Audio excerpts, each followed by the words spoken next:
Start off, first and foremost, how you feeling about the Caps? Well, it's game 3. We've got a bunch of players who have been out injured that are returning tonight.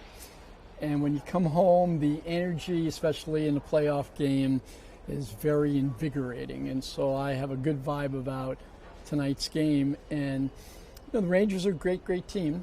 Finished with the best record in the league. I've been in that same position. We won the President's Trophy 3 times. You feel all confident, and then you get punched once, and it puts a little doubt in your soul, and that's what we have to do tonight. We have to win tonight, and then it's a series. And our fans deserve that. I think our players are going to rise to the occasion tonight. It was only a month or so ago. We didn't know how many more of these Capitals games, Wizards games that we were going to have here at Capital One Arena. Now that we know the teams are here to stay, the Alexandria Stadium deal is off the table, do you have any regrets about how that whole process played out?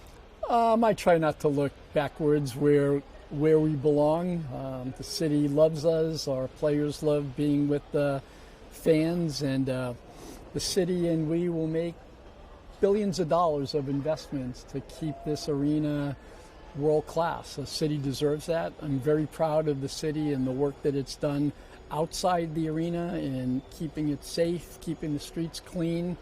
It's been wonderful, the partnership that we've crafted and created, and we're going to be here another 25 years at minimum, and so we will not be shy about making this place the greatest arena on earth. We heard, and I know you heard, from a lot of fans who were angry, passionately so, about the prospect of this move. Did the reaction from that portion of the fan base surprise you? Not really. I mean, I knew how passionate the fans were. What surprised me was that we were moving 3.5 miles away. It wasn't like we were going to Indianapolis and we were the Colts or something. But you know what? Fans and the media, they should be passionate. They should be take us to task. And so, but that's in the past. We're here. And right now, all I have felt from the fan base, from the players, from the city is good vibes. They're thrilled that we've made the playoffs, and they're thrilled that we're staying. And we're going to be the catalyst that rebirths downtown D.C. We're the largest taxpayer down here, and we'll be great, great partners with the city. You're getting into something else I wanted to talk about. When it's all said and done, years down the road, what do you think your legacy will be as a team owner in D.C. and throughout the DMV? Well, I hope we win lots of additional Stanley Cups and an NBA championship, and I want my legacy to be that we were catalytic to making DC stand for the District of Champions.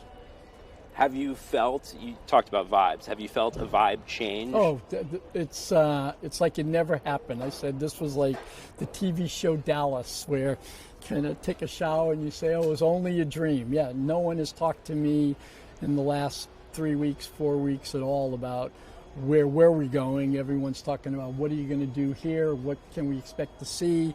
What else is going to happen in downtown? And I mean, that's how it should be. We should be no rear view mirror. We should only be looking towards the future.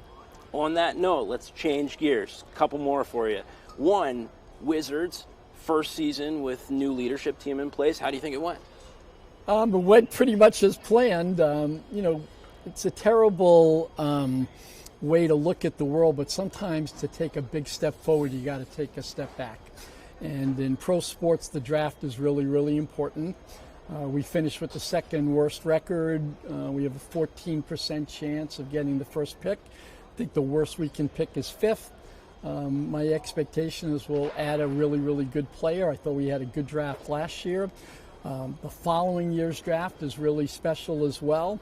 And so if we can have 3-4 years of high draft picks and the city and the building get uplifted and we become a destination, then you have assets. You can be making trades, you can be signing free agents, and that's how you build a generationally great team, through the draft, through trades, and through free agency. We've been through it before with the Capitals. The Capitals underwent a total rebuild just like this, where we got the first pick in the draft, and that's how we got Alex Ovechkin, and following years we got Nick Backstrom and Mike Green, and we took off from there. And as I said, this is the 9th of the last 10 years. We, I think, have the 3rd best record regular season in the NHL since Alex has been in the league.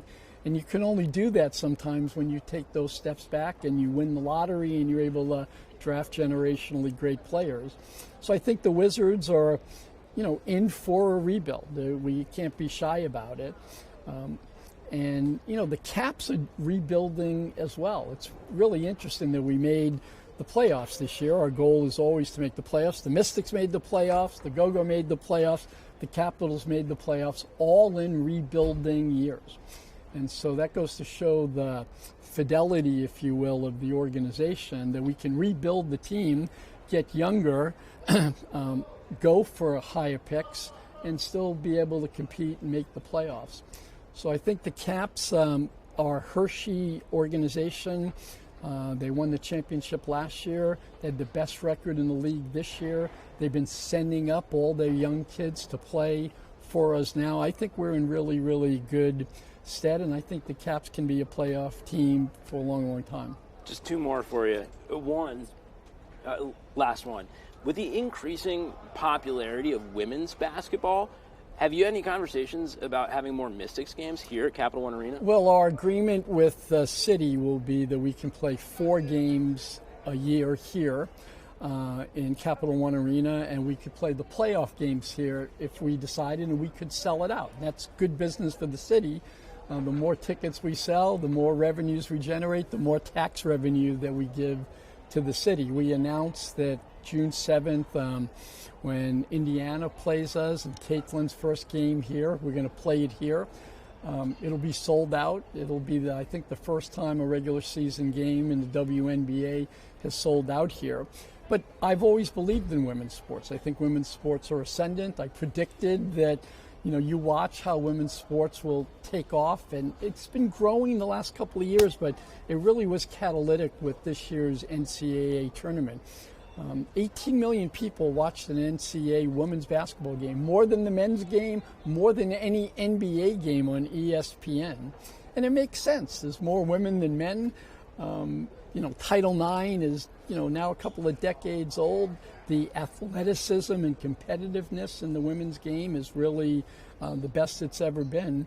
And so, we're one of the few cities, the few organizations that owns an NBA team, a WNBA team, a G League team, an esports team, all around basketball, and buildings, multiple buildings and training facilities. And that gives us the optionality to right size, if you will, oh, this game's playoff game, we're going to get 15, 20,000 people. Let's bring it here. Oh, it's a regular season game. We're only going to have 4,000 or 5,000 people. We'll keep it at ESA. And I'm grateful to the city for allowing us to have that kind of optionality in planning. Thank you for your time, Great. Mr. Leonsis. Okay. Thanks, Appreciate man. you very much. Good luck tonight.